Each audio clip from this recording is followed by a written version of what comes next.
This is a Babyjogger City Tour, and today we're going to be talking about the front swivel wheels and any problems that might occur with them and how to approach fixing them.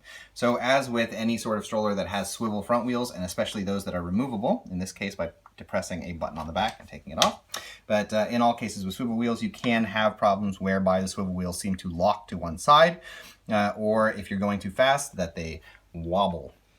The wobbling occurs as a result of the axle going into the shaft and the shaft essentially being worn down such that the axle no longer fits tightly in there, and that extra looseness gives it room to move as soon as you start applying the vibration pressures of wheeling the stroller. So if you're having this sort of problem or the locking problem, you're going to want to apply a thicker grease to this.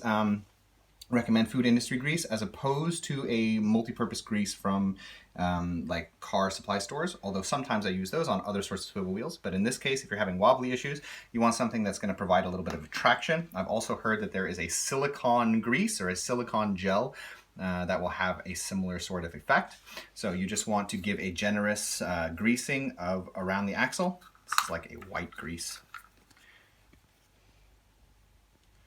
Yeah.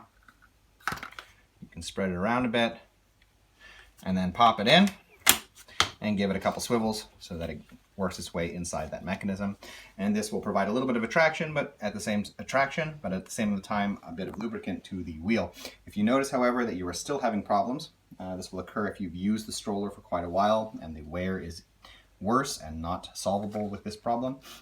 What you're going to want to first try is some sort of very thin butterfly washer. There's not a lot of room between this and this, but if you have a butterfly washer, you will also be able to close that gap a bit. It'll put a little bit of spring there between the two elements, a little bit of pressure, and that will should, in most cases, solve the wobbling problem. You want to be sure when you get the butterfly washer, however, that it does not conflict with the function of the locking mechanism, which is this peg. So you would essentially need something that fits in between here. So you go to like a, your metal sort of shop where they sell tools and so on, or go online and see if you can buy something with the right dimensions. I'm not sure whether the Boogaboo Bee butterfly washers would fit in this case. I actually doubt that they would. So you would need to find something else. But that is the first steps in trying to fix wobbly issues or issues where the swivel wheel tends to lock to the side on this model. You can of course also contact Babyjogger and try to buy new parts, or perhaps buy a defective stroller where you can swap out the front ends on the secondhand market. That would also work for dealing with this sort of thing. In any case, we hope this video has been helpful. If it has been, we ask that you subscribe, as it helps us to continue making videos in the future.